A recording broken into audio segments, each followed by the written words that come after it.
Every minute of every day, one of America's 600 railway companies rolls a train out of a terminal.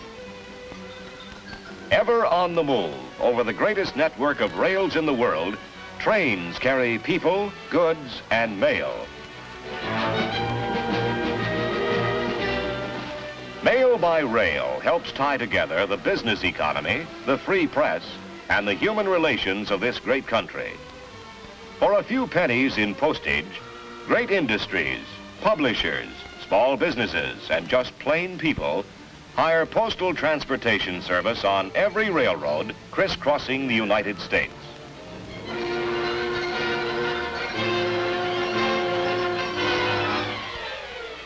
There are hundreds of railway post offices, built and owned by the railroads and rented to the Bureau of Transportation of the Post Office Department. Called RPO cars and manned by hard-working postal transportation crews, they provide almost 500 million miles of valuable service every year. In addition to trains, today, highway post offices help speed the mail to every corner of the country. These vehicles regularly travel established routes on fixed schedules. Working with fittings similar to those in a railway post office car, one or more clerks and a driver serve about 20 post offices twice a day. In an expanding postal service, many forms of transportation are used. Among these are buses, trains, ships, and planes. Airmail service is also a vital activity. Mail of all classes, except that which may be damaged by low temperatures or high altitudes, is accepted for airmail. Postal transportation clerks distribute airmail in terminals right at the airfields, much the same as they work on trains and buses. Working the nation's mail 24 hours a day, 7 days a week, takes a lot of men, an army of public servants. Who are these men? They might be like Cappy Smith, the man next door. Let's stay with him and watch a typical RPO clerk's workday right from the beginning. That's Cappy's wife. She's as proud of his job as he is. In addition to doing important work, the job is paying for their house and is sending their girl to college. The letter was from the office. Notification that Cappy was to break in a new man on his next run. In another part of the city, the substitute clerk, Phil Davis, was also getting ready. Like thousands of other clerks, regulars, and subs, he was doing his homework, stamping facing slips with his name, RPO train, and date. These slips are the means of tracing missent mail. Like all subs, Phil was excited about his new job. Until the skills were learned, it all seemed tough, which is natural. The package of slips are part of the equipment Phil will need on the job. Since he had time, the practice case was on his mind. And as he had done many times, he began throwing cards. This, in miniature, is the job of distributing mail according to a set pattern. In this way, all clerks learn the schedules and schemes and build up their speed. Their periodic examinations are conducted the same way. Rehearsed and confident, Phil was now ready for his first run as a postal transportation clerk. In Cappy's house, a similar scene was underway. Although he always kept his road grip packed, Cappy carefully checked its contents before leaving home. Tags and slips, revolver, holster and shells, schedules and schemes, badge and manual, goggles, pencils, twine knife, labels, stamp and pad. He knew that on the road, it's difficult or impossible to obtain the tools of his trade. After checking the grip, Cappy checked his wallet for travel commission, revolver permit, and money. In addition to lunch, there were work clothes to prepare and pack. Safety toe shoes, cap, gloves, shirt and pants.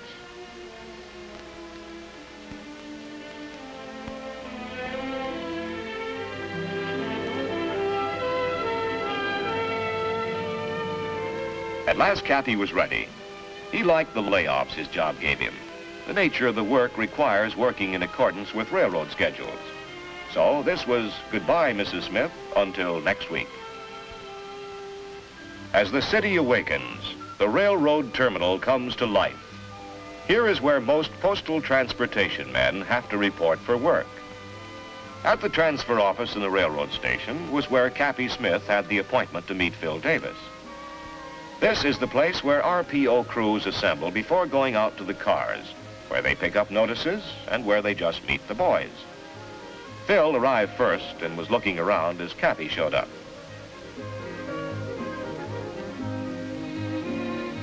Cappy liked the boy right off. Thought he would make the grade because he showed interest. The old-timer put the newcomer at ease by showing him the ropes. Explained the order book for special orders and general notices.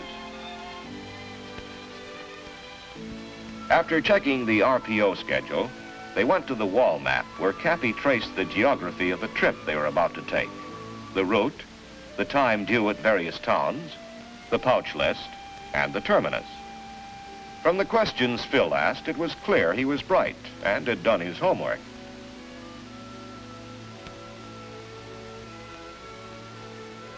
Their next stop was the blackboard, where U.S. mail car assignments were listed. Together, they read the track location and number of their car. After Cappy explained the board, they headed for their car. On the way, Cappy warned the new man to be alert to new dangers, to watch out for station tractors and railroad switching equipment. Cappy warned Phil never to cross tracks unless it was absolutely necessary. They watched a trackman do it easily and right.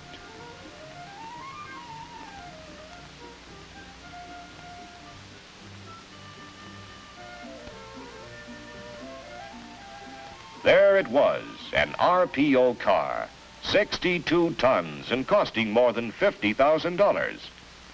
Cappy demonstrated the safe way to board.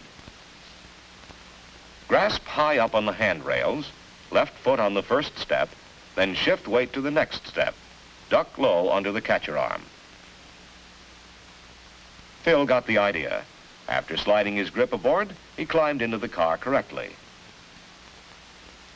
Cappy gave him a further word of caution: never try to enter a moving car. As soon as Cappy switched on the case lights, Phil snapped on the car lights. They looked around the clean, quiet car and began to change into their work clothes. In a few hours, this calm scene will take on a new look as the train crew goes to work to sort the mail on the road, to catch the mail on the fly, and to help the letter carriers bring the public tidings of sadness and gladness, news and business. Right after they changed into work clothes, they strapped on holsters and pinned on their badges. They both knew the rules covering the use of firearms: not to leave loaded revolvers at home, nor carry them loaded between home and depot. And finally, always to point the revolver downward to avoid accidents while loading.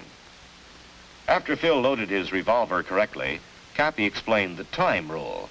How if a clerk is due to work at a certain time, he must be in work clothes and ready at that time.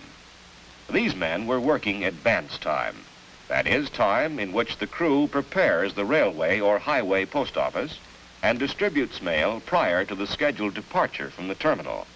After Cappy unpacked his road grip and laid out the tools of his trade, he hung his clipboard.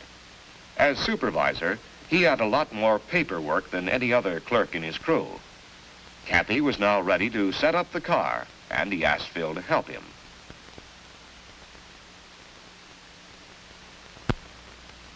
Together, they fastened the pedestals to the floor plate to provide a solid base for the tables. Next, they placed the center rods on top of the pedestals to support the full length of table. For now, they temporarily hung the sections of the distributing table on the crossbar. Eventually, these sections would be made up as a strong work table with stationary pedestal legs. Observing safety measures, Cappy showed Phil how to let down all the racks that would be needed.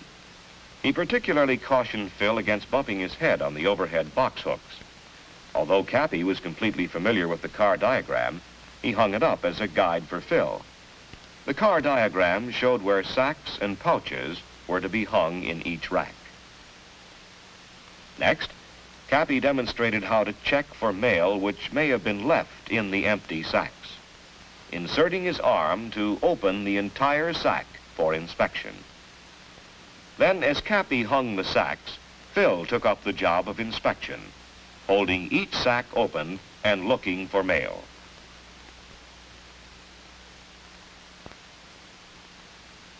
The post office uses 25 million sacks and pouches. If a letter were lost in one of them, it might be lost a long time.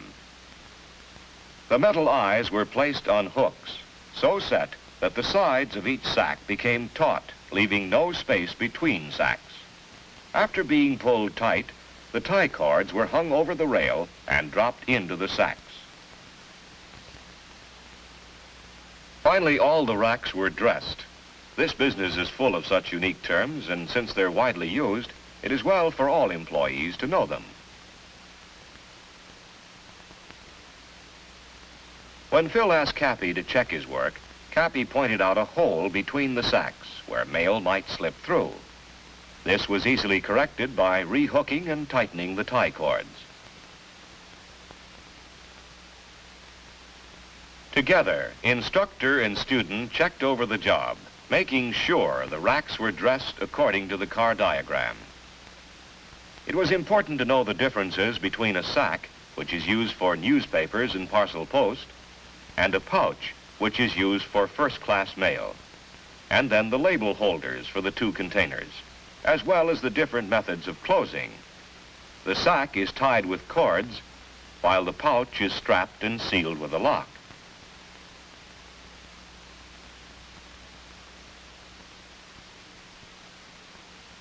Yes, there was a lot to learn about the job of becoming a postal transportation clerk. Next, the labels. How they first mark the various separations and later serve to label the sacks when they're ready to be tied out. Labels have to be inserted according to the same diagram which set the pattern for hanging the sacks. Nothing to this job as long as you follow directions. But put one label in the wrong holder and an awful lot of mail may be missent. The substitute proved to be a quick learner, a necessary talent for all postal transportation clerks. Together, they distributed the labels in all the overhead boxes and in all the sacks and pouches. Now, they put sections of the distributing table in place. Cappy raised the table, resting the front hooks on the center bar, and being careful of his hands, grasped the back hinge hooks and released them to slip over the rod of the adjoining rack section.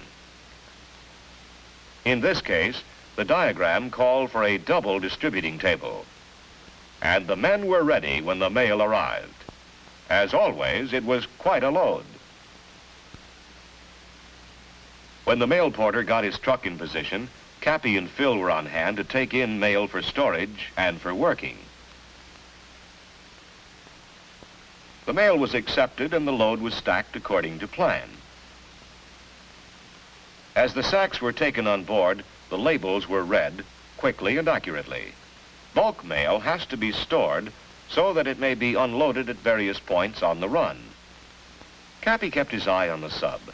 There were many safety precautions to observe while stacking bulk mail. Tie cords have to be kept out of the aisles. They're a tripping hazard. He showed Phil how to make a good base for the pile, arranging the sacks so as to leave about an 18-inch aisle. A solid foundation will prevent movement of the train from toppling the sacks. Lifting a heavy item incorrectly risks injury. The right way to lift is feet apart, bent knees, back straight, firm grasp, and a steady upward thrust of the legs. Then the mail is stored between stanchions in such a way that the clerk knows what each separation contains. Phil soon got the hang of it and began to place heavy, bulky items at the bottom, starting the base of the pile as far out as possible.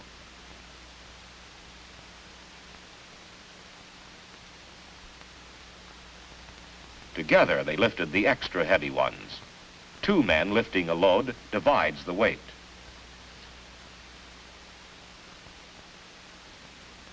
In the meantime, mail was also being loaded in the storage car, usually adjoining the RPO car. As Phil continued to stack bulk mail in the RPO car, he learned that dragging the sacks is an easy way to move them. And as the piles got higher, Phil began to use the knee lift, which gave the load an extra push to assist in putting up a sack. Fragile items like this box of chicks were put aside to be placed on top of the pile.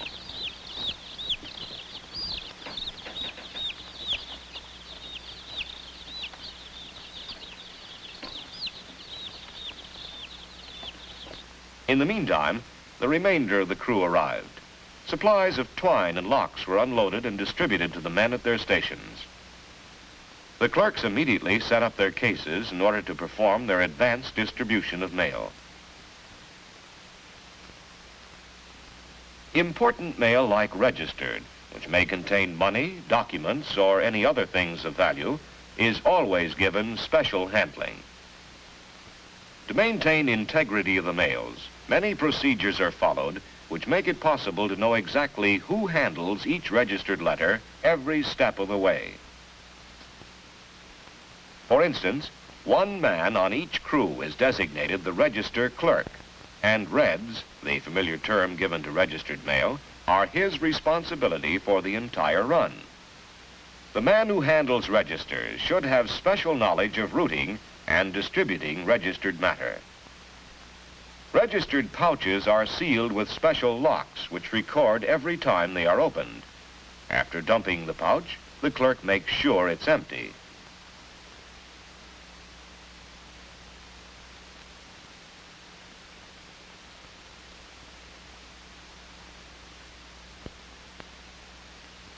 The registers are individually checked before they can be written up for dispatch.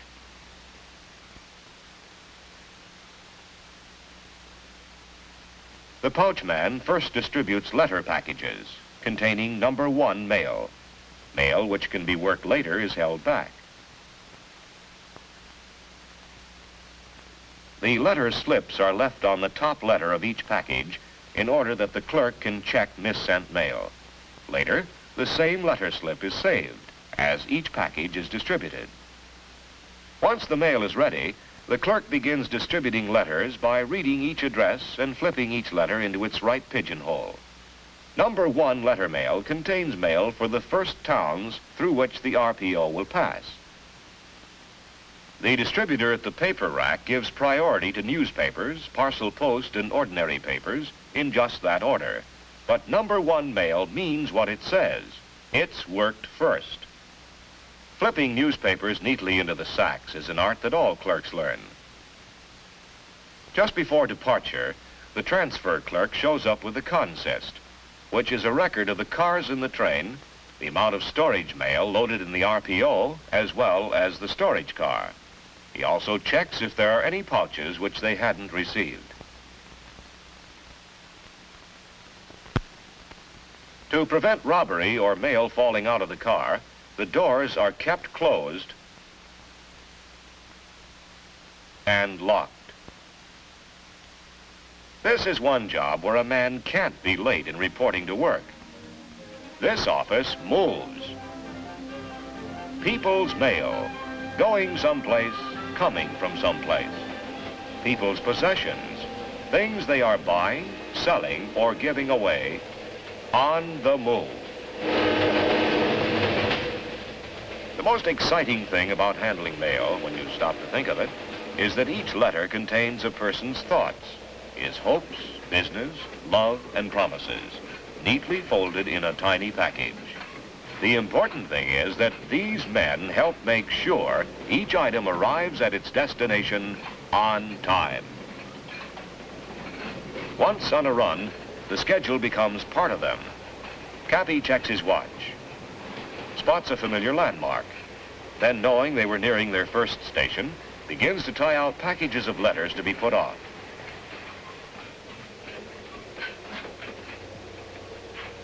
And here's where the facing slip comes in. It tells who worked each package on which train and when. Every letter package is neatly tied with a minimum of motions. Then with a finger knife, the twine is cut.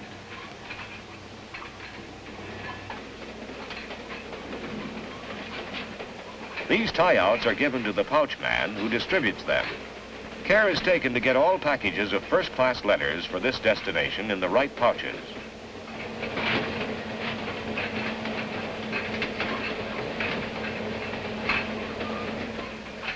These pouches are strapped and locked and then taken to the end of the car for eventual dispatch.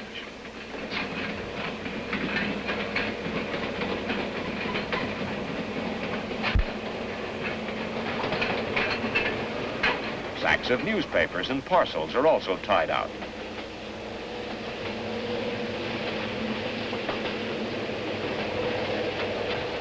To empty the overhead boxes, empty sacks are hung on the hooks below.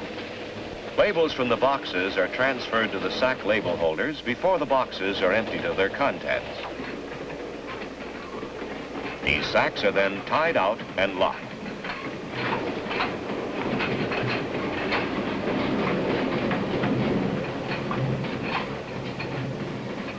With the help of the substitute, the load is moved to the car door.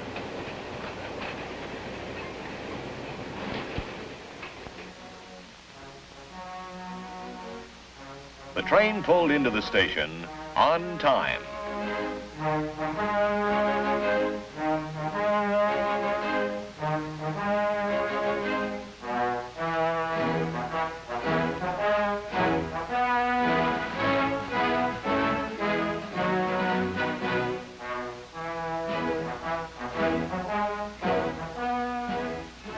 Now, the mail was going to be transferred with the help of station employees and mail messengers. Phil was given the job to pull the box, which means emptying the letterbox at a stop station.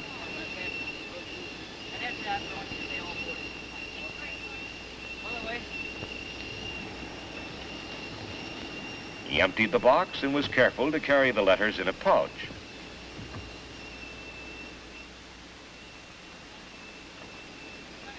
Locking the box, unloading and loading the sacks of mail, and the station transfer was completed. That's all there is to it. In that brief exchange, which happens every minute of the day, many thousands of people are swiftly served by the Postal Transportation Service. As the run gets underway again, the fun begins.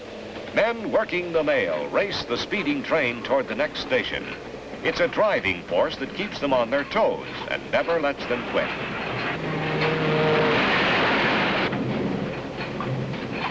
Now watch how they catch mail on the fly with the help of a mail messenger. 10 minutes before the train is scheduled to pass a non-stop station, the mail messenger carefully hangs the special catcher pouch of mail.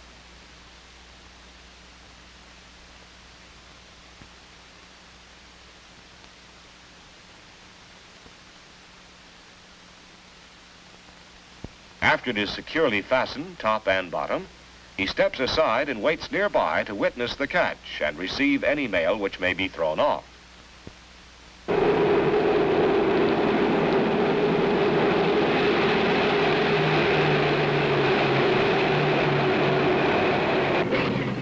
Aboard the train, local mail is being tied out as the clerk spots his landmark.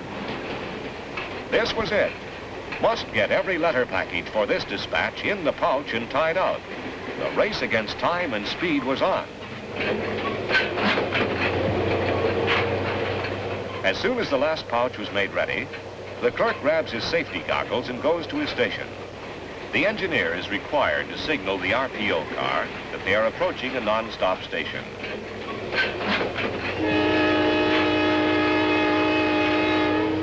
And a dramatic moment is at hand.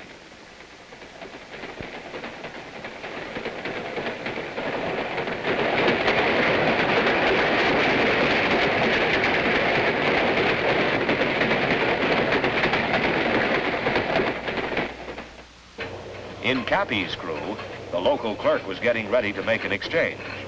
First, he put on his safety goggles. Then he tried the catcher arm. This time, for Phil's sake, he demonstrated the mechanism, pushing down to show the catcher arm being lifted outside the train. With one hand, he tossed the pouch out and down, assisted with his foot. With the other hand, he brought down the catcher handle, and the catch was made. A neat two-handed operation. To save the public precious hours and days in delivery, railway mail clerks sort and exchange great quantities of letters and printed matter. Yes, men and mail in transit speed the mail on speeding trains, affecting dramatic exchanges almost every minute of the day. A bullseye. The dispatch was delivered. Now, Phil, wearing safety goggles, got his first chance to make an exchange. On the fly. Like Phil, all new men qualify themselves quickly, provided they take up this work with a sense of responsibility and willingness to devote their best talents and efforts to the service. Kathy was right. Phil Davis was going to make the grade. These men who treat the nation's mail like it's their own ask for no salutes. Few jobs are more exacting. These men know no night or day. They are possessed of a retentive memory and a sense of honesty matched by few.